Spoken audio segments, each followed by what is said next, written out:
Ya. Bismillahirrahmanirrahim. Assalamualaikum warahmatullahi wabarakatuh. Innal hamdalillah nahmaduhu wa nasta'inuhu wa nastaghfiruh wa na'udzu billahi min shururi anfusina wa min sayyiati a'malina may yahdihillahu fala mudilla lahu wa may yudlil fala hadiya lahu. Asyhadu an la ilaha illallah wa asyhadu anna Muhammadar Rasulullah. Allahumma shalli ala Muhammad wa ala ali Muhammad kama shallaita ala Ibrahim wa ala ali Ibrahim innaka Hamidum Majid. Allahumma barik ala Muhammad wa ala Muhammad kama barakta ala Ibrahim wa ala ali Ibrahim innaka Hamidum Majid. Allahumma inni abduk ibnu abdik ibnu amatik nasiyati biyadik madin fiha hukmuk adlun fiha qada'uk as'aluka bikulli ismin huwa laka samaita bihi nafsak aw 'allamtahu ahadan min khalqik aw anzaltahu fi kitabik aw ista'sarta bihi fi 'ilmil ghaibi 'indak an taj'alal Qur'an rabi'a qalbi wa nura sadri wa jalaa'a hazli wa dhahaba amin. Amin ya rabbal alamin. Baik Bapak Ibu, hadirin, pemirsa, teman-teman, subscriber, penonton semuanya. Alhamdulillah pada kesempatan kali ini pada malam seperti biasa ya, agenda rutin kita malam Rabu atau Selasa malam, yaitu ngantri online ya, nyantri online di acara kajian ayat hadis atau kais kita semua seperti itu bersama beliau Ustaz Heru Abdul Razak, pembimbing Haji SAU Baitullah. Alhamdulillah pada malam hari ini kita sudah masuk ke subtema ya, masih bagian dalam seputar sholat, yaitu hal-hal yang dimakruhkan dalam sholat ya. Sebelum kita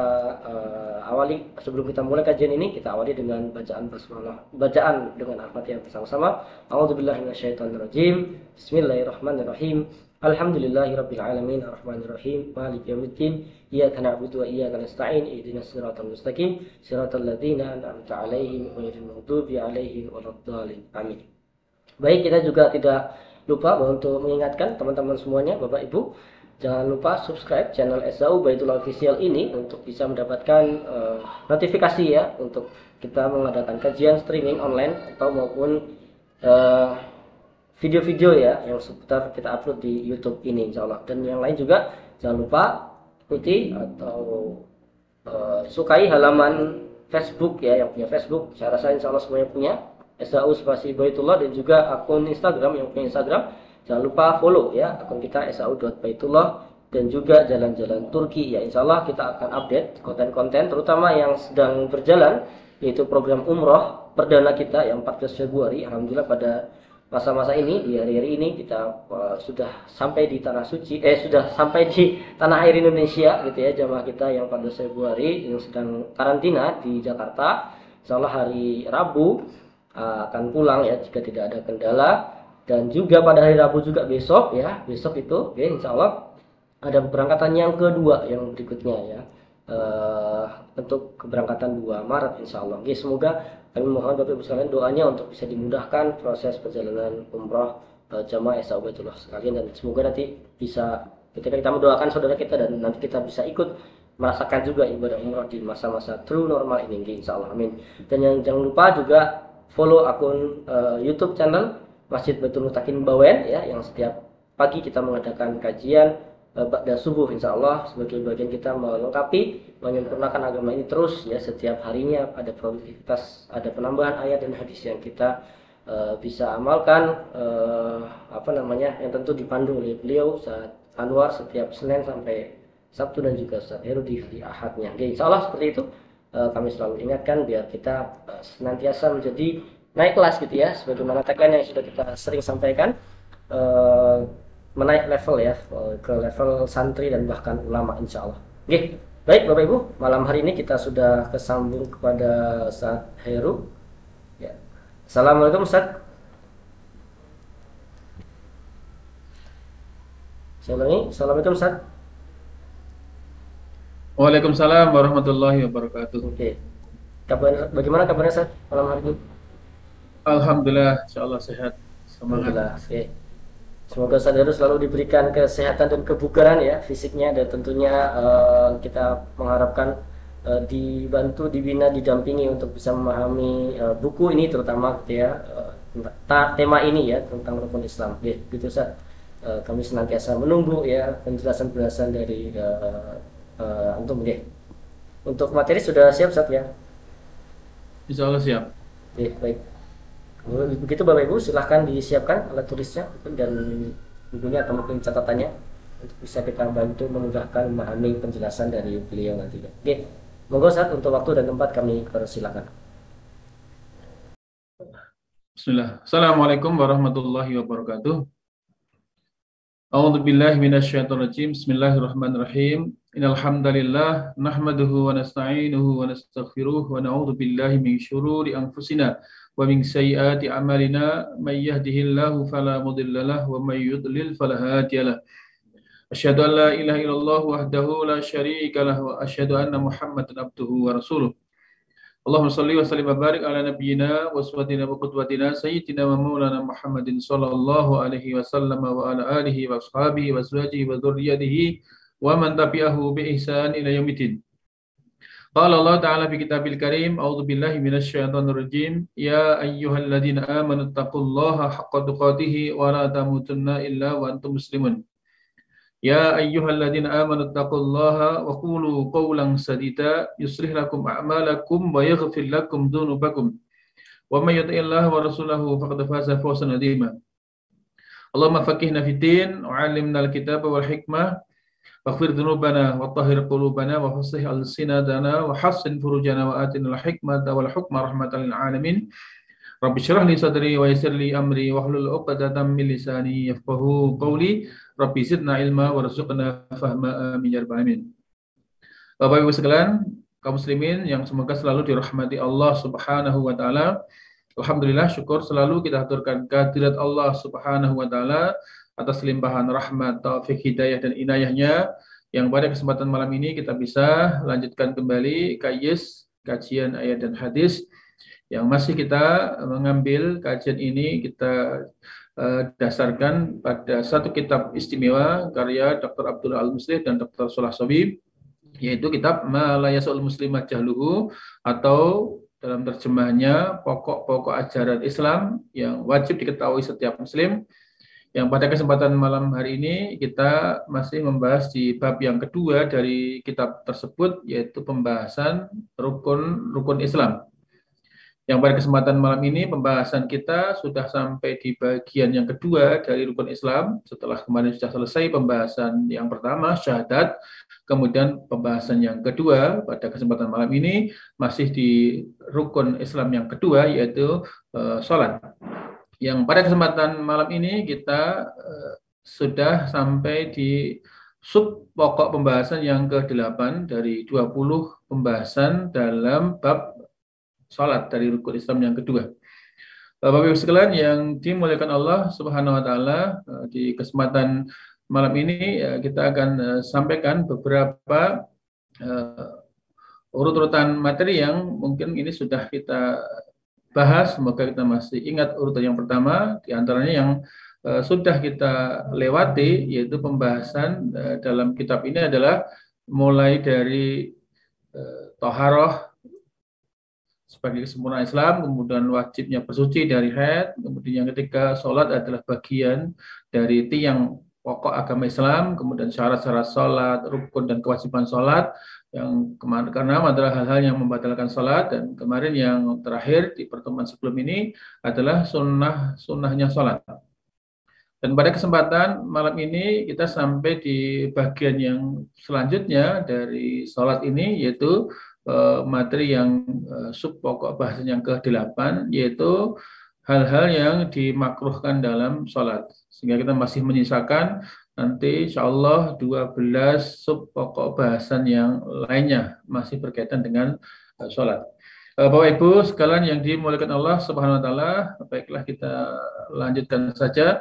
Kita mulai saja pembahasan poin yang ke-8 dari rukun Islam yang kedua, yaitu sholat, yaitu makruhatus sholat, yaitu hal-hal atau perkara-perkara yang dimakruhkan dalam sholat. Karena nanti dalam sholat kita sudah mengenal sejak di pembahasan sebelumnya adalah perkara yang dikategorikan sebagai rukun sholat, di mana dia adalah amalan yang wajib dikerjakan dalam sholat, manakala ditinggalkan salah satu saja maka sholatnya batal. Kemudian kita juga telah bahas tentang kewajiban-kewajiban sholat, di mana ia juga perkara yang memang harus ditunaikan di dalam sholat. Namun demikian, ada dua hal yang berbeda konsekuensinya antara rukun dan kewajiban sholat. Jika rukun itu ditinggalkan, maka dia batal. Tapi karena lupa, maka ditebus dengan melakukan amal tersebut dan disempurnakan dengan sujud sahwi. Sedangkan kewajiban sholat jika dikerjakan dalam keadaan sengaja ya sama-sama batal. Tapi karena lupa, maka langsung disyariatkan menyempurnakan dengan sujud sahwi. Dan kemudian pada kesempatan berikutnya juga dibahas tentang sunnah sholat. Ada hal yang sangat dianjurkan dalam sholat, yang itu akan menjadi kesempurnaan dari sholat. Dan ia akan menjadi bagian tambahan kebaikan dari orang ketika mengerjakan sholat. Bahkan akan menambah kualitas, menambah pahala dari amal sholat itu secara pokok. Nah, pada kesempatan ini kita akan membahas yang kebalikan dari sunnah, yaitu adalah perkara-perkara yang dikategorikan sebagai hal yang dimakruhkan.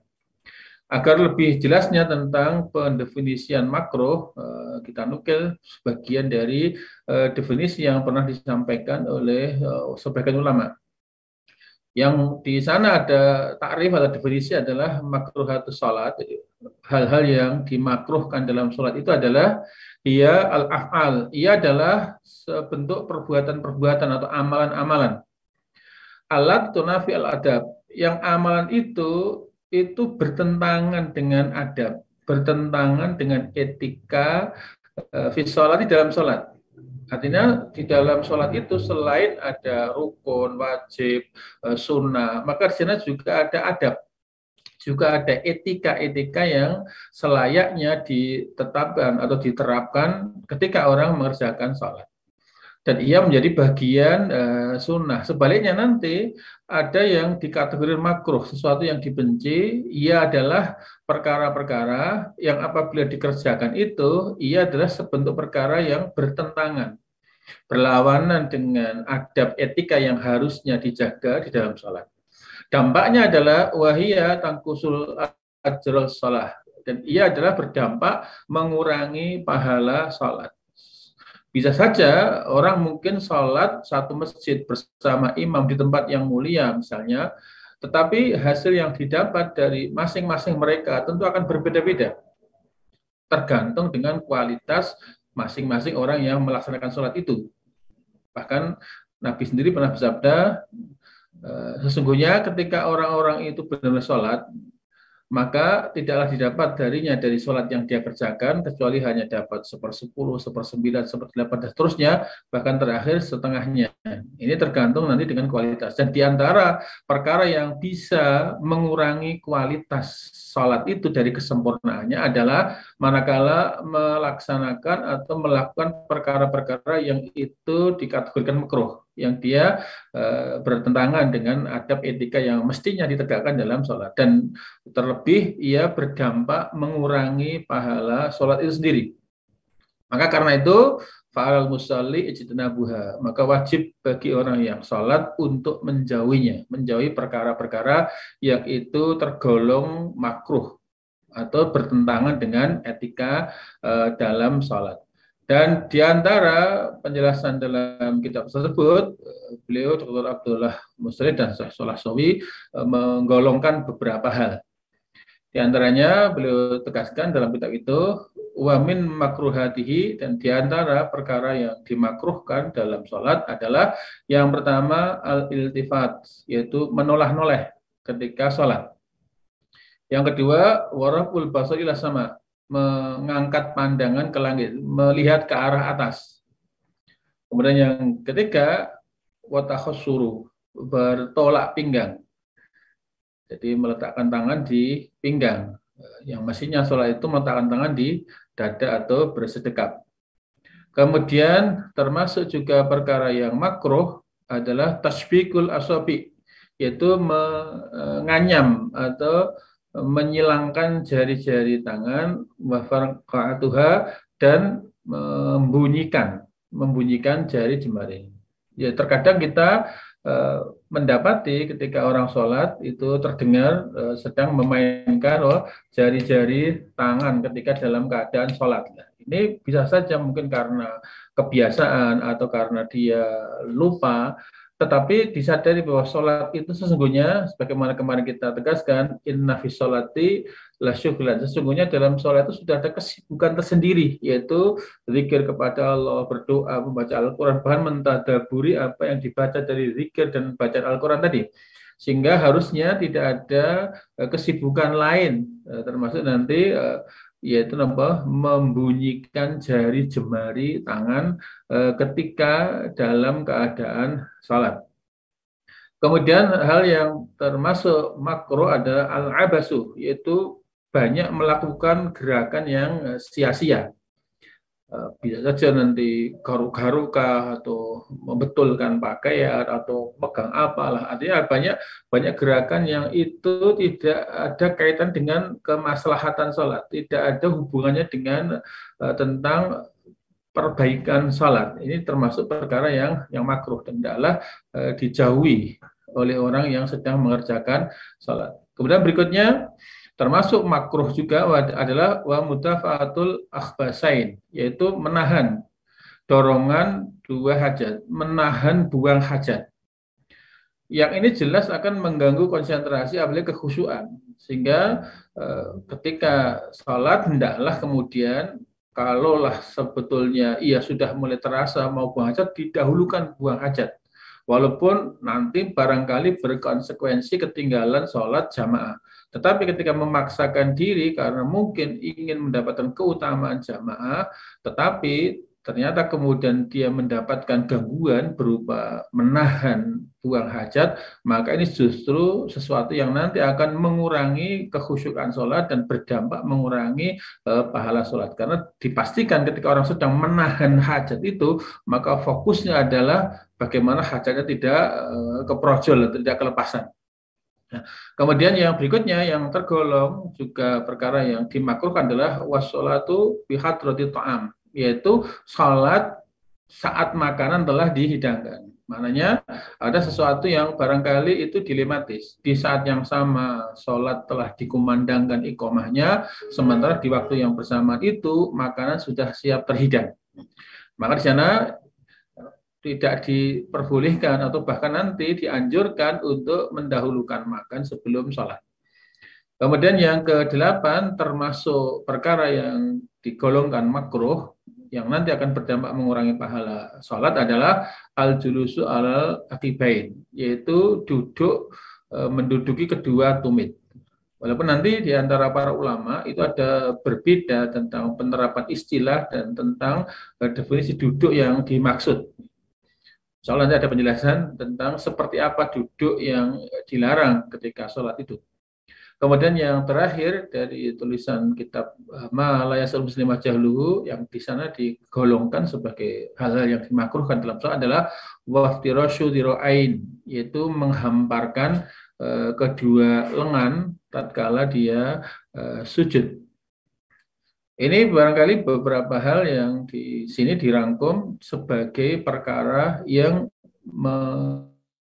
menjadikan sebab ia bertentangan dengan adab sholat, sehingga dengan itu dinamailah dia sebagai hal-hal yang makruh, hal-hal yang selayaknya dihindari. Baiklah, kemudian kita akan jelaskan masing-masing itu berdasarkan dalil yang pernah sampai dari Nabi dan para sahabat. Di antara sabda Nabi Shallallahu Alaihi Wasallam tentang larangan menoleh-noleh dalam sholat adalah sebagaimana yang pernah diriwayatkan oleh Aisyah radhiyallahu anha. Beliau berkata, "Sa'altu Rasulullah Shallallahu Alaihi Wasallam anil iltifati fi shalah." Saya pernah bertanya kepada Rasulullah Shallallahu Alaihi Wasallam tentang orang yang menoleh dalam sholatnya. Walaupun di pembahasan kemarin menoleh dalam sholat itu boleh jika itu ada kaitannya dengan lisolahi sholat. Jadi untuk kemaslahatan sholat dalam rangka untuk kebaikan sholat. Barangkali misalnya kita noleh untuk berusaha meluruskan posisi kita dengan teman sebelah kita mungkin. Noleh dalam rangka untuk melihat apakah tempat berdiri kita itu renggang dengan anggota shaf yang lainnya. Atau menoleh jika mungkin ada sesuatu yang barangkali itu membahayakan dan yang lainnya itu boleh. Tetapi ketika menoleh yang di sana tidak ada kaitannya, tidak ada hubungannya dengan maslahahnya sholat, maka ia termasuk perkara yang dimakruhkan. Ya. Kemudian hal ini pernah ditanyakan Aisyah radhiyallahu anha kepada Rasulullah Shallallahu Alaihi Wasallam. Beliau menjawab, "Faqala huwa ikhtilasun." Ini adalah bentuk penyerobotan, bentuk penjarahan, bentuk pencurian yahtalisu syaitan yang dilakukan oleh setan min sholatil abdi dari sholatnya seorang hamba. Artinya setan tidak henti-hentinya berusaha untuk menggoda, mengganggu manusia dari berbagai cara. Bahkan ketika kita mendengar tentang hadis mengapa azan disyariatkan dan mengapa azan dikeraskan. Karena Nabi bersabda, tidaklah siapapun yang mendengar azan, bahkan setan ketika mendengar azan, maka dia berlari, bahkan wahwa dorotun, bahwa dia berlari terbirit-birit menjauh sampai tidak lagi mendengar azan. Maka ketika azan telah selesai dikumandangkan, maka setan datang lagi mendekati orang yang sedang sholat, sedang mau akan sholat. Begitu dikumandangkan iqomah dengan suara yang keras itu, maka setan pun juga lari terbirit-birit menjauh sampai dia tidak lagi mendengar suara adzan itu. Nah, maka ketika iqomah sudah selesai dikumandangkan, sholat ditegakkan, maka setan datang lagi bahkan mengambil bagian dari celah-celah shaf yang tidak rapat. Seandainya pun setan tidak punya peluang itu, setan masih saja punya usaha keras untuk mengganggu sholat seorang hamba dengan membisikkan sesuatu, dengan menggoda sesuatu, hingga kemudian berhasilnya adalah ketika orang itu menoleh-noleh, seakan mungkin terdengar suara-suara panggilan atau apa-apa, itu sehingga kemudian orang itu kemudian terpengaruh hingga kemudian dia menoleh. Yang itulah kemudian yang dikatakan waqtilasun. Ia adalah pencurian, penyerobotan yang dilakukan setan terhadap sholatnya seorang hamba. Artinya setan berusaha untuk mengganggu dan bahkan menyerobot bagian tertentu seberapa waktu, seberapa per detik atau seberapa masa yang itu berdampak orang mengalihkan fokus dia bermunajat menghadap kepada Allah Subhanahu wa taala. Sehingga menoleh dalam sholat, apalagi tidak ada sebab yang syar'i, nggak ada udzur yang syar'i, maka ia termasuk perkara yang dimakruhkan. Dan bisa saja dengan itu menyebabkan sholat kurang kesempurnaannya dan bahkan bisa berkurang pahalanya. Sehingga dikatakan jawaban Nabi tentang menoleh-noleh dalam sholat adalah wa ikhtilasun yahtalisu syaitan min sholatil abdi. Ia adalah penyerobotan yang dilakukan setan terhadap sholatnya seorang hamba. Kemudian diterangkan yang lain dalam riwayat yang berbeda bahwa tentang hal itu Nabi menegaskan la yazalullahu azza wa jalla muqbilan alal abdi wa huwa fi sholati. Allah senantiasa terus berada di hadapan seorang hamba ketika dia sedang sholat. Artinya ketika kita sholat menghadap ke arah kiblat dan memfokuskan pandangan ke tempat sujud, maka ketika kita fokus kita tetap menghadap kiblat, maka di waktu yang sama Allah juga akan senantiasa menghadap kepada hambanya. Sehingga ketika barangkali ada kalimat redaksi dalam iftitah, misalnya wajah tu wajhiya lillahi rabbil alamin, aku hadapkan wajahku ke zat yang menciptakan langit dan bumi pertama kali tanpa ada contoh sebelumnya. Maknanya saat kita salat menghadap ke arah kiblat, hakikatnya Allah pun juga menghadap ke arah hambanya. Dengan catatan malam yaltafit, selagi dia tidak menoleh. Maka ketika kemudian seorang hamba itu menoleh, fa'idal tafata ing sarafa anhu, maka jika ia menoleh, maka Allah pun juga berpaling darinya. Maka seberapa kita fokus menghadap ke arah kiblat kita, maka selama itu pula Allah tetap menghadap kita. Hingga kemudian inilah yang menjadikan orang semakin bertambah khusyuk. Jadi merasa bahwa saat kita sedang sholat itu hakikatnya kita menghadap Allah Subhanahu wa Ta'ala. Sebagaimana itu yang kemudian menjadi definisi dari ihsan. Jadi anta'budallaha ka'annaka tarah, fa'ilam takun tarahu fa'innahu yarok. Hendaklah engkau beribadah kepada Allah itu seakan-akan berasa bahwa engkau bisa melihat Allah secara langsung. Tapi jika tidak kamu dapati perasaan seakan-akan menghadap Allah, yakinlah bahwa Allah itu melihat kita. Sehingga selama orang itu menghadap ke arah kiblat, tidak menoleh-noleh dalam sholatnya, maka selama itu Allah pun juga berada di arah depannya, berada di arah di mana dia akan tuju di hadapannya. Begitu dia menoleh, sudah Allah berpaling dari orang itu. Kemudian terkait sabda Nabi tentang larangan atau makruhnya mengangkat pandangan ke langit, itu melihat ke arah atas. Memang karena sholat itu ketika mulai takbir sampai salam itu diperintahkan untuk menghadap, menunjukkan pandangan matanya ke tempat sujud. Bahkan dikatakan dok basoroka mau di sujud. Taruhlah, letakkanlah pandanganmu di tempat sujud. Bahkan sampai diriwayatkan oleh Aisyah ketika beliau sholat di dalam Ka'bah, beliau tidak memalingkan pandangan matanya ke tempat sujudnya hingga beliau keluar. Hanya nanti secara khusus pandangan mata itu nanti tertuju kepada jari telunjuk tatkala seorang sedang berisyarat dalam tasyahudnya. Maka selama sholat itu hendaklah orang tidak mengangkat pandangannya ke arah atas, tetapi fokus memandang tempat sujud. Sehingga kemudian Nabi pernah berkomentar tentang orang-orang yang menengadahkan pandangannya ke arah atas. Beliau bersabda, "Ma balul qaum yarfa'un absarahum ila sama." Kenapa orang-orang itu ketika sholat memandang, melihat pandangannya ke arah atas? Fi sholatihim, di dalam sholat mereka. Kenapa mereka pada melihat ke arah atas ketika sholat? Beliau mengatakan, lian tahiyana, hendaklah mereka benar-benar menghentikan perbuatan itu. Hendaklah mereka benar-benar stop dari perilaku itu. Atau jika tidak menghentikan dari perbuatannya melihat ke arah atas,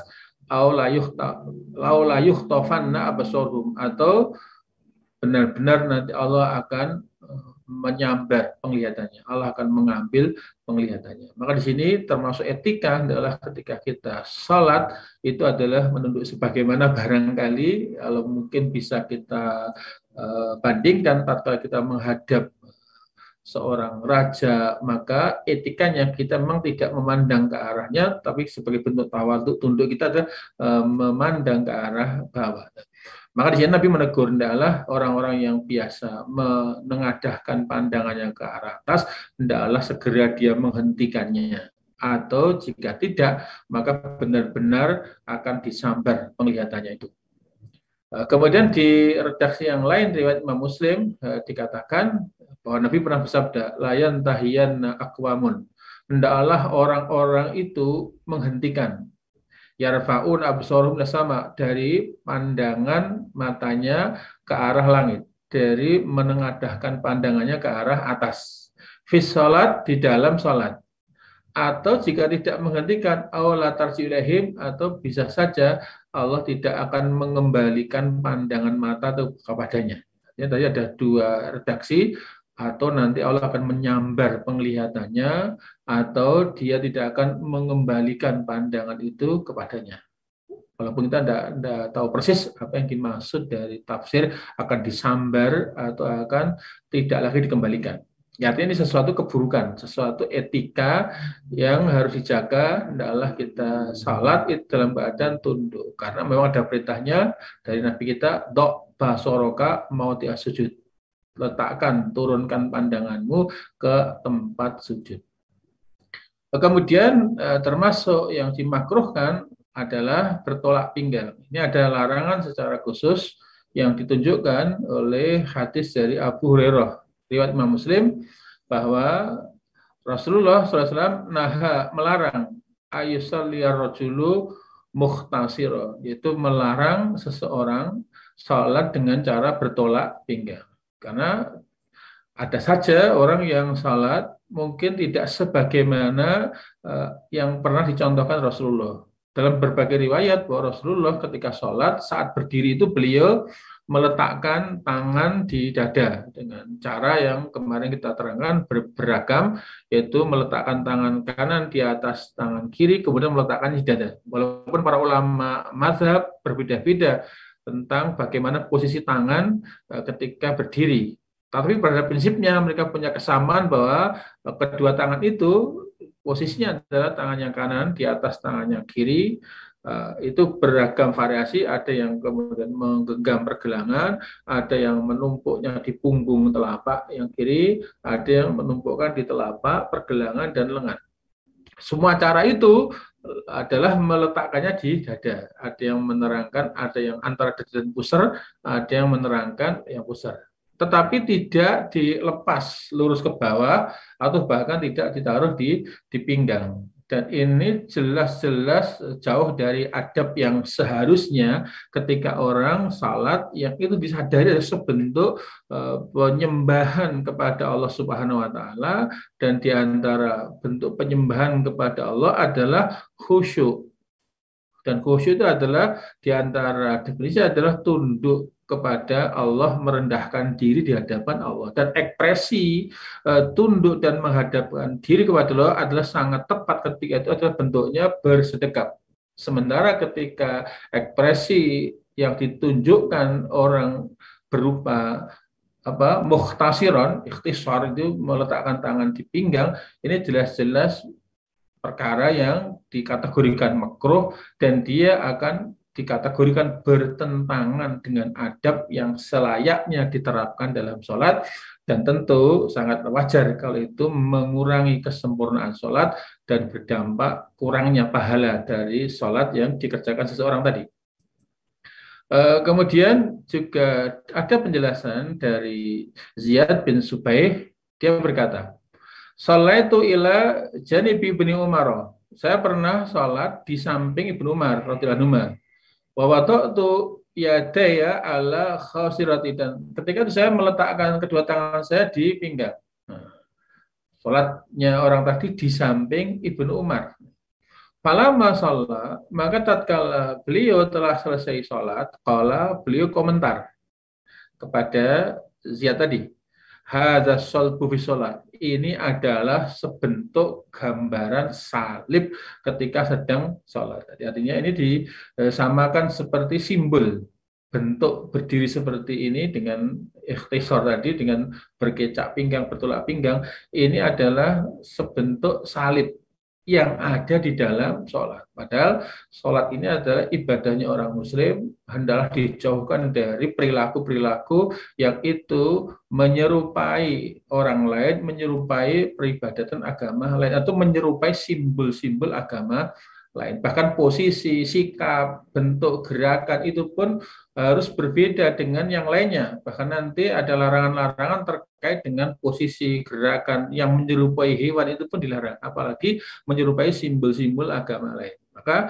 Ibnu Umar mengatakan hadza salbu fi shalah. Ini adalah sebentuk salib yang ada di dalam sholat. Wa kana Rasulullah sallallahu alaihi wasallam yanha anhu, dan Rasulullah telah melarang akan hal itu. Maka ini sangat makruh ya. Makruhnya mungkin levelnya berat karena menyertakan simbol-simbol salib sementara dia sedang dalam keadaan sholat menghadap Allah Subhanahu wa taala. Kemudian larangan lain terkait dengan hal yang dikategorikan makruhnya sholat adalah tasbikul asobi, yaitu menyilangkan jari jemari. Tadinya ketika sholat itu posisi tangan itu hendaklah bersedekap. Sementara ketika sholat itu berdiri kemudian tangannya dianyamkan, ini persis dengan tata cara sholat agama lain, terutama agama Nasrani, mungkin agama Yahudi, yang mereka ketika sholat adalah dengan cara memposisikan jari tangan adalah dengan menganyamkannya, menyilangkannya, kemudian diletakkan di dada. Ini sebentuk pengamalan yang kita dilarang untuk tasyabuh menyerupainya. Sehingga Nabi menjelaskan hal ini dengan rangkaian hadis yang lain. Bahkan posisi ini pun juga terlarang tidak hanya ketika orang sedang sholat, tetapi ketika orang sedang berada di dalam masjid pun dia juga dilarang tasbik, menganyamkan jari-jari. Mengapa demikian? Hal ini sebagaimana yang telah diterangkan oleh Rasulullah dalam sabda beliau dari riwayat Abu Hurairah.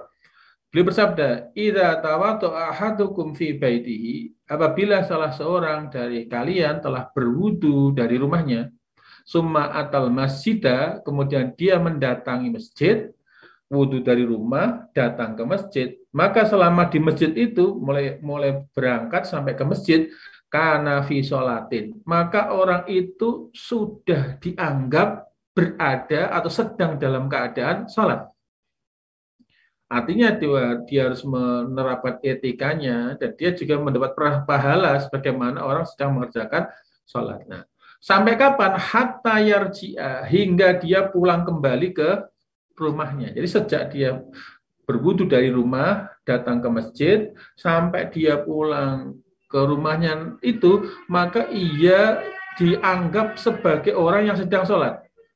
Bahkan dalam penjelasan Nabi, ketika orang selesai sholat, kemudian duduk di tempat itu, maka karena sholat, maka dia dianggap sebagai orang yang sedang sholat hingga dia keluar dari masjid, satu riwayat begitu. Tetapi dalam hadis ini, ketika orang telah berwudu dari rumah, kemudian datang ke masjid, maka dia sudah dianggap dalam keadaan sholat hatta yarji'ah, hingga dia pulang kembali. Maka karena dalam rentang waktu sepanjang itu, mungkin barangkali kalau dia sholat di masjid, sholatnya hanya beberapa menit. Mungkin perjalanan waktu panjangnya, diamnya dia di dalam masjid sampai dia pulang kembali, itu mungkin waktunya lebih panjang daripada sholat sendiri. Tapi selama dia berangkat dari rumah sampai pulang kembali itu dihitung sebagaimana sholat. Maka karena itu dianggap sebagai sholat, maka dia mengatakan fala yakul hadza, maka janganlah kamu begini. Maka dia mengatakan seperti jangan begini itu dengan memberikan isyarat wasyabbaka bainal asabihi, dan beliau menyilangkan jari jemari tangannya. Maka sejak kita masuk ke masjid, duduk mungkin dengar pengajian, duduk menunggu waktu, maka itu sudah dianggap dihitung sebagai orang yang sholat, maka janganlah menganyamkan jari-jarinya. Sehingga menganyamkan jari-jari atau menyilangkan jari-jari itu tidak semata-mata dilarang ketika orang sedang sholat. Bahkan di masjid pun, yang ketika dia dari rumah sudah berwudu, di dalam masjid hingga pulang, maka sepanjang waktu itu dia sudah dianggap seperti sholat, maka janganlah melakukan sikap gerakan, yaitu dengan cara menganyamkan jari-jari tangannya. Karena ini sebentuk simbol tata cara ibadah agama lain yang Nabi melarang untuk tasyabuh dengan amaliyah atau tata cara yang itu menjadi kekhususan tata cara agama lain. Kemudian keterangan yang lebih lanjut tentang larangan menyilangkan jari jemari itu ada penjelasan dari Asar Ismail bin Umayyah. Beliau pernah mengungkapkan sa'altu Nafi'an, saya pernah bertanya kepada Nafi' anir rajuli yusalli bahwa musyabbiku yadai, dari tentang seseorang yang menganyamkan jari jemarinya ketika sedang sholat. Maka kala dia mengatakan, kala Ibnu Umar pernah mengatakan itu, tilka sholatul maghdubi alaihim, itulah sholatnya orang-orang yang dimurkai atas mereka. Di dalam Al-Quran ada golongan yang itu oleh Allah sebut sebagai maghdubi alaihim. Yang lebih cetha itu di akhir surat Al-Fatihah. Ihdinas siratal mustaqim siratal ladzina an'amta alaihim ghairil maghdubi alaihim, yaitu bukan jalannya orang-orang yang dimurkai atas mereka, itu orang Yahudi. Maka bisa saja kita melihat orang-orang Yahudi ketika ibadah mungkin di sinagognya, mungkin di batu ratapan, itu pun juga dengan cara menganyamkan jari-jari. Maka karena itu sebentuk ekspresi atau bagian dari sikap dalam ibadah yang itu menjadi kekhususan agama lain, maka kita dilarang. Sehingga Ibnu Umar mengatakan tilka sholatul maghdubi alaihim, itulah sholatnya orang yang dimurkai Allah atas mereka. Sehingga walaupun hanya mungkin sikap gerak sederhana, tapi itu menjadi ciri khasnya ibadah agama lain yang oleh itu kita dilarang menyerupai. Sehingga secara umum hadis Nabi, man tasyabbaha biqaumin fahuwa minhum. Barang siapa yang menyerupai terhadap suatu kaum terlebih dalam hal ibadah, ya maka tidak ada ubahnya bahwa minhum, maka mereka termasuk bagian dari golongan itu. Itu yang dilarang ya. Kemudian di keterangan yang berikutnya yang masih ada hubungannya dengan jari-jari, yaitu membunyikan jari-jari. Sering atau kadang kita ya dapati dalam sholat itu menimbulkan gangguan karena ketika sedang sholat orang sedang memainkan jari jemarinya. Nah, ini ada satu riwayat yang ditunjukkan dalam hadis Syu'bah, yaitu Syu'bah bin Maula, Syu'bah Maula Ibn Abbas. Dia menerangkan bahwa sholat itu ila janib Ibn Abbas. Saya pernah sholat di samping Ibn Abbas. Fafaqah itu asobi. Dan saya pun, kalau bahasa kita itu meteki jari-jari. Nyeting-nyeting ini ya. Seakan-akan ngurut jari-jari itu. Kalau bahasa kita yang meteki itu. Sehingga berbunyi. Cetak-cetak itu. Mestinya sholat itu khusyuk, fokus, tapi dia sempat bisa membunyikan jari jemari itu. Nah, begitu sholat selesai, falamma qadaitu shalah, ketika saya sudah menyelesaikan sholat, kemudian Ibnu Abbas menegur, la amalaka, jangan, kamu sedang ngapain, apa yang kamu lakukan? Beliau mengatakan, ataf ta'u asabiak, apakah kamu tadi membunyikan jari jemarimu, wang tafi salah, sementara kamu sholat, jangan lakukan itu. Artinya ini sebentuk amalan yang sia-sia, amalan berupa gerakan atau bahkan menghasilkan bunyi-bunyian atau bahkan melakukan kesibukan sementara kita sedang dalam keadaan sholat. Yang harusnya kata Nabi, inna lissolati lasuhlan. Sesungguhnya dalam sholat itu sebetulnya sudah ada kesibukan tersendiri, yaitu bermunajat kepada Allah, mentadaburi ayat atau doa zikir yang kita baca, sehingga tidak ada kesempatan lain untuk bermain-main.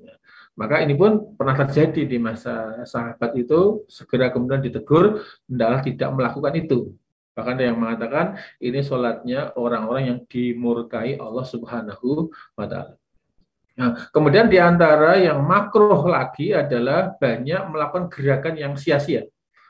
Artinya banyak melakukan gerakan yang itu tidak ada hubungannya dengan kebaikan sholat itu sendiri. Sehingga secara umum ketika pernah dijumpai orang sholat itu gaduh, banyak gerakan sehingga menimbulkan gangguan bagi yang lain, maka Nabi dengan tegas mengatakan uskunu fi shalah, tenanglah kalian dalam keadaan sholat. Jadi ketika misalnya kita sudah mulai takbir Allahu Akbar, ya sudah tenang. Tidak melakukan gerakan-gerakan kecuali memang gerakan-gerakan yang memang ada hubungannya dengan gerakan sholat atau ada kaitannya dengan kemaslahatan sholat. Jika tidak, maka kita diperintahkan untuk tenang, tidak banyak melakukan gerakan yang sia-sia. Ya pernah kita menjumpai orang yang di samping kita, bahkan di depan kita, itu tidak henti-hentinya bergerak dan bahkan berganti-gantian dalam gerakannya.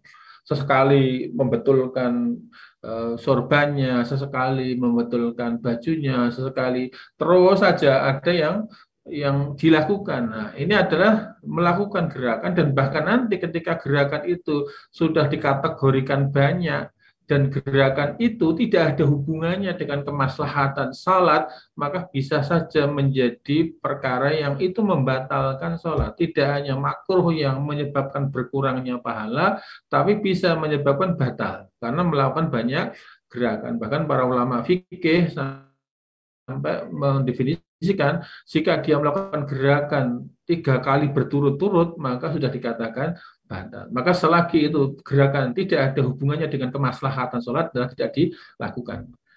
Kemudian yang lain termasuk makruh dalam sholat adalah salat dalam keadaan menghadapi makanan yang telah dihidangkan sehingga nanti itu sholatnya malah dilarang. Atau salat dalam keadaan menahan diri dari buang hajat. yang mendorongnya. Ini ada sabda Nabi secara bersamaan diungkapkan dalam satu riwayat. Beliau mengatakan dalam sabdanya, la sholata bihadrati ta'am, tidak sempurna atau tidak ada sholat, janganlah sholat ketika makanan telah siap dihidangkan. Wala huwa yudabi'uhu al-akhbasain, dan janganlah sholat atau tidak ada sholat ketika seorang dalam keadaan terdorong oleh dua hajat, kebelet itu. Nah, makanya kalau orang itu sedang kebelet, entah kebelet buang air kecil atau besar, hendaklah dituntaskan dulu. Hingga ketika itu tidak dituntaskan, maka akan berdampak dia dalam keadaan, tapi konsentrasinya di belakang itu, sehingga tidak fokus. Atau ketika makanan telah siap dihidangkan, maka dipastikan konsentrasi sholatnya akan terpecah. Bisa saja yang dipikirkan makannya. Maka dalam kondisi ini, maka justru idealnya tidak diutamakan sholatnya. Maka Nabi SAW mengatakan, la sholata bihadrati ta'am walahu wa yudafi'uhu al-akhbasain. Tidak sempurna sholat saat makanan telah dihidangkan dan saat dia dalam keadaan terdorong, kebelet oleh dua buang hajat. Bahkan Nabi memberi pilihan, bahkan memberikan perintah untuk mendahulukan makan jika kondisinya telah terhidang siap makanan di depannya itu daripada sholat jamaah. Dan bahkan hadirnya makanan di hadapan itu bersamaan waktu iqamah itu menjadi alasan orang boleh mendapatkan uzur dari melaksanakan sholat berjamaah. Di sana Nabi bersabda, "Idza wudi'al asya'u hadikum," jika salah seorang dari kalian sudah disiapkan hidangan makan malamnya di waktu bersamaan wa uqimatis shalah, dan salat telah dikumandangkan iqamah, pilih duluan yang mana ini? Jadi makanan sudah siap di hadapan, sementara sholat sudah siap ditegakkan. Maka kata Nabi, fabda'u bil asya, maka dahulukan, prioritaskan melakukan makan malam. Jadi misalnya dengan waktu bersamaan, sholat sudah diiqomati, kita sudah siap dihidangkan makanan di hadapan kita, maka ya makan dulu saja. Bagaimana nanti kalau ketinggalan jamaah? Ya justru makan karena hidangan telah siap, itu nanti menjadi alasan bolehnya orang tidak berjamaah. Bahkan Nabi memberikan saran, wala ya jalanna, dan janganlah orang itu tergesa-gesa. Ya makanya santai saja. Sewajarnya orang makan itu tidak keburu-buru, misalnya wah ini makan cepat-cepat supaya tidak ketinggalan sholat. Kalau sudah membuat keputusan makan dulu ya makan sampai tuntas. Sekiranya kemudian nanti terluput dari sholat berjamaah, ini sudah mendapatkan kebaikan karena mengikuti saran dari Rasulullah SAW. Sehingga dikatakan habda'u bil asya, maka dahulukan makan malam itu daripada mengerjakan sholat. Atau ketika di hadapan kita ada dua pilihan, apakah sholat berjamaah, karena ini konteksnya diiqomati, sholat berjamaahkah atau makan, waktunya bersamaan. Pilihannya diarahkan untuk makan dulu saja. Dan makannya nggak perlu tergesa-gesa sampai orang selesai dari makannya. Jika dia mendapati sholat masih tersisa, ya sholat masbuk. Tapi jika ternyata sudah terluput dari waktu sholat, maka dia menyelenggarakan sholat jamaah bersama kelompoknya tadi. Sehingga di sini betapa dalam urusan ini, sisi-sisi apa yang menjadi hajat manusia terkait dengan makan malah didahulukan. Ya, kalau saya sendiri menilai, ya daripada nanti ketika sholat tapi konsentrasinya mikir makan, ya lebih baik makan tapi pikirannya kepada sholat. Makanya mengatakan fabda'u bil asya, maka mulailah dulu dari makannya itu daripada sholatnya, dan janganlah terburu-buru dalam makan itu hingga selesai dari makan tersebut. Nah, kemudian di antara makruh lagi yaitu tentang duduk di kedua tumit. Ini ada beberapa ilustrasi yang saya cek itu ada berbeda-beda. Hanya di sana duduk yang kita sebut di situ sebagai duduknya setan adalah mungkin kurang lebih seperti gambar yang di ilustrasi ini. Sehingga ada secara khusus larangan menduduki kedua tumit kaki Dan nanti juga larangan menempelkan lengan di lantai ketika sujud. Nah, ini dua hadis yang satu hadis yang isinya 2 poin.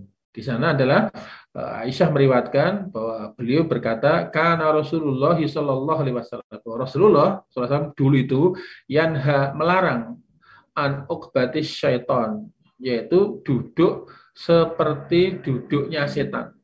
Kita belum pernah lihat setan seperti apa, terus cara duduknya seperti apa. Hanya ketika Nabi melarang duduk seperti duduk setan, tentu para sahabat sudah dijelaskan posisi duduk yang itu seperti duduknya setan seperti apa. Ya karena dulu orang nggak lihat, sampai akhirnya orang menelusur seperti apa sabda Nabi itu, kemudian diterangkan oleh para sahabat. Sebagaimana Nabi ketika menyatakan tadi di hadis depan, ketika orang telah berwudu dari rumahnya, kemudian datang ke masjid, maka dia dianggap sedang dalam keadaan sholat hatta yarji sampai pulang. Maka beliau mengatakan, fala takul hakaza, maka jangan kamu begini. Bagi orang yang hadir di saat itu, Nabi mengatakan begini sudah tahu. Karena selain berkata, beliau juga berisyarat tangan. Tapi bagi kita yang tidak ada di forum itu, ketika kita mendengarkan atau mendapat hadis hanya tertulis, maka Nabi mengatakan janganlah kamu begini. Nah, begini itu enggak tertulis. Maka kemudian begini itu adalah kemudian diterangkan, yaitu beliau, para sahabat menerangkan, yaitu beliau menganyamkan kedua jari-jari tangan beliau. Nah, ketika beliau mengatakan melarang tentang duduk seperti duduknya setan, itu kalimat saja, seperti duduknya setan. Nah, ketika orang yang hadir di forum itu ketika bersatu sudah paham, oh begitu. Cuma bagi kita yang mendengar seperti duduknya setan, itu gambarnya kayak apa ya? Kita nggak tahu karena hanya sebatas kalimat duduknya setan, tidak ada ilustrasi gambaran. Maka kemudian para ulama memvisualisasikan, memberikan gambaran duduknya setan seperti itu. Ada yang mengatakan duduk dengan tumitnya dibentangan di sisi kiri kanan atau menduduki tumit yang diselonjorkan ke arah belakang. Sebagaimana kurang lebih ijtihad ulama memberi penjelasan duduk setan ini kurang lebih seperti ada yang digambar ini.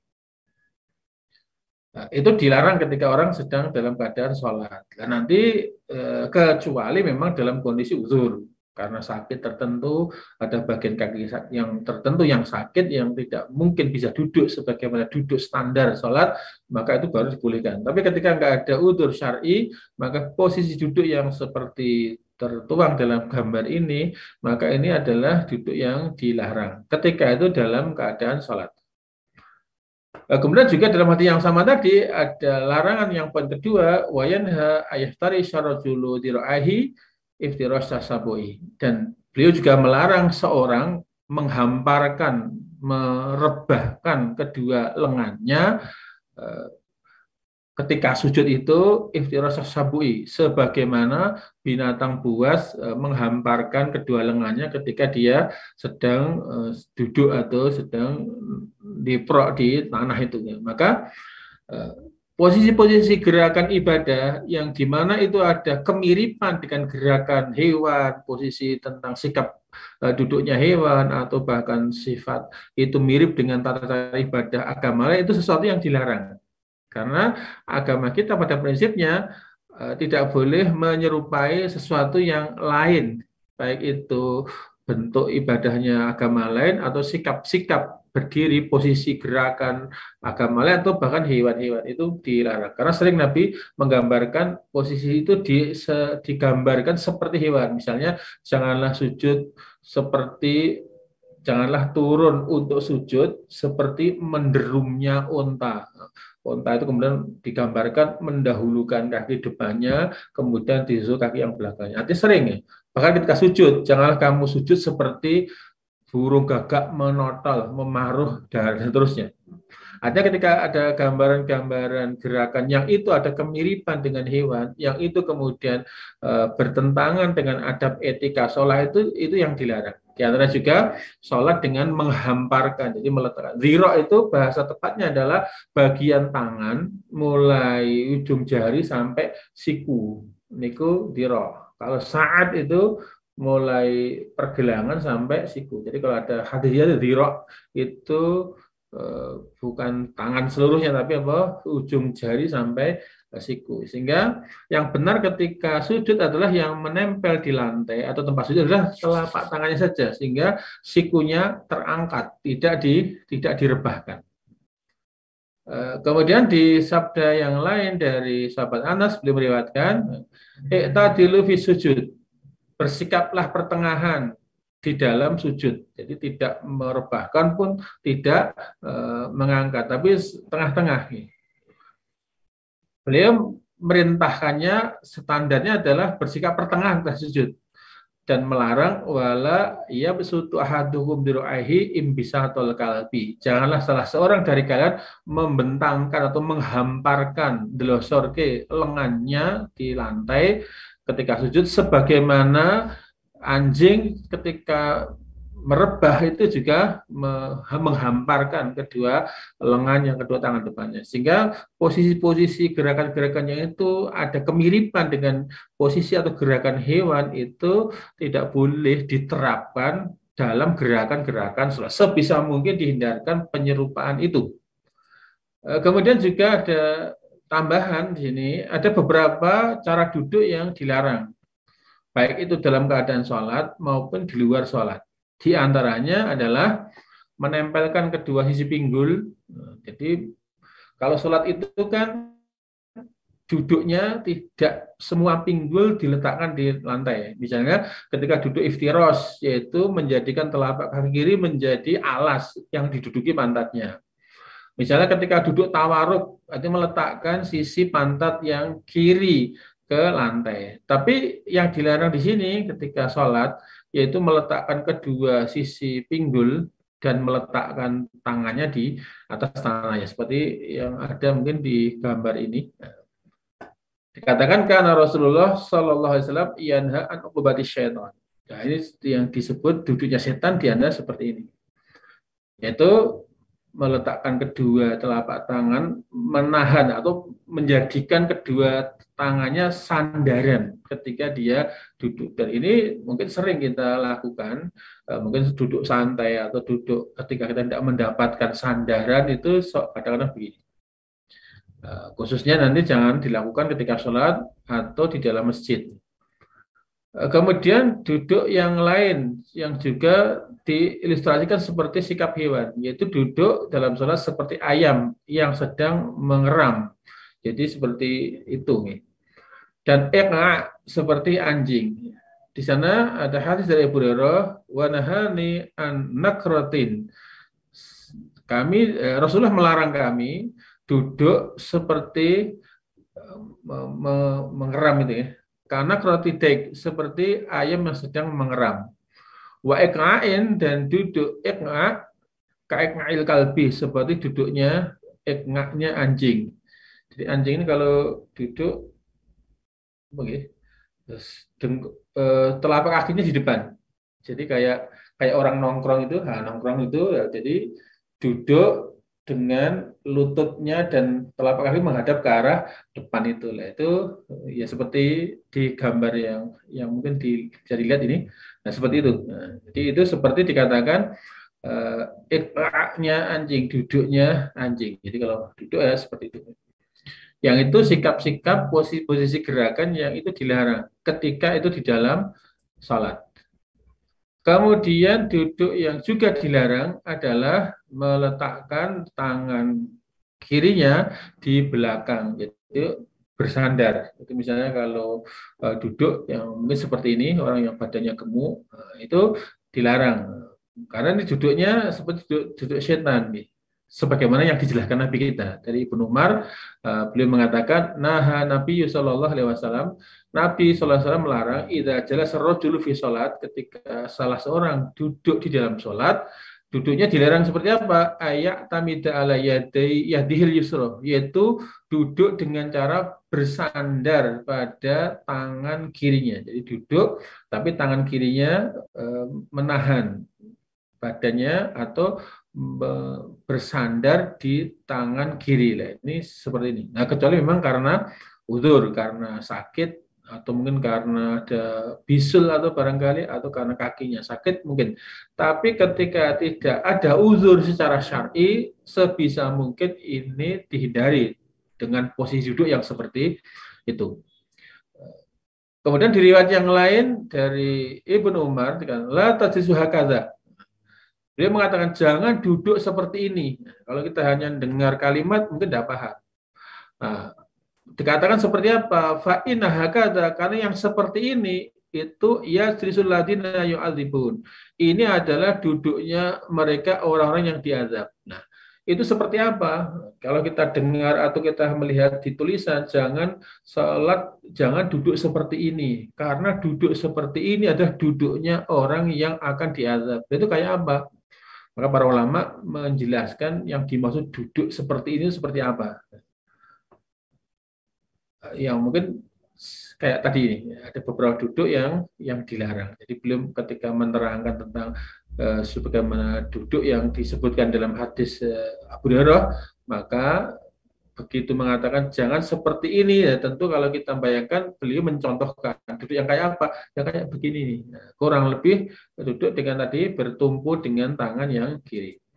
Kemudian ada perbedaan tentang istilah iq'a. Tadi ada iq'a seperti anjing, tapi di sini ada beberapa penjelasan tentang duduk iq'a. Nah, nanti ada duduk iq'a yang itu maknanya adalah menduduki dua tumit yang ditegakkan, dan ini duduk yang pernah dilakukan Nabi ketika beliau duduk di antara dua sujud. Jadi posisinya menduduki dua tumit dengan keadaan telapak kaki ditegakkan. Justru ini sunnah kalau duduk seperti ini posisinya.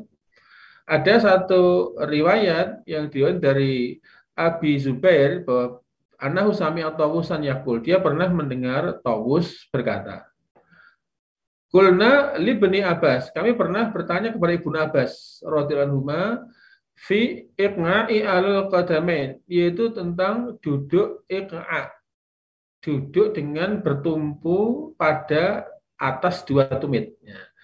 Ini seperti apa? Beliau menjawab Ibnu Abbas, faqala hiya as-sunnah, ini adalah sunnah. Ini adalah sikap duduk yang pernah ada contoh pada Nabi SAW. Maka Tawus masih bertanya, faqulna lahu, maka kami pun bertanya kepada beliau, inna lanarahu jafa'an birrasul. Kami memandang itu adalah sesuatu yang dilakukan oleh orang yang berperangai buruk. Wah, itu ketika duduk enggak bagus, enggak sopan itu nih. Maka Ibnu Abbas tegas mengatakan, faqala Ibnu Abbas bal hiya sunnatu nabiyyik. Bahkan duduk yang kayak ini adalah merupakan sunnah dari nabimu.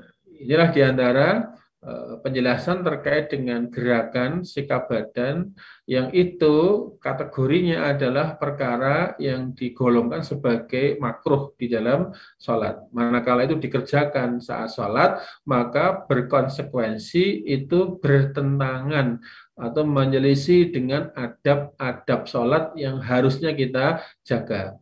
Dan ketika perkara-perkara yang dikategorikan makruh itu dikerjakan, maka mungkin tidak sampai menjadi batal sholatnya, tapi yang jelas ia sudah menyebabkan berkurang pahalanya. Sementara kita berharap sholat itu kita bisa mendapatkan pahala utuh. Dan ketika perkara-perkara itu mungkin kita lakukan, barangkali kita memang belum paham, maka kesempurnaan sholat itu lagi-lagi didapat sesuai dengan kadar pemahaman masing-masing. Maka Ibnu Abbas sendiri mengatakan, laisa laka fi sholatika illa ma akhilta minha. Kalian tidak mendapatkan apa-apa dari sholat yang kalian kerjakan kecuali sebatas apa yang kamu pahami darinya.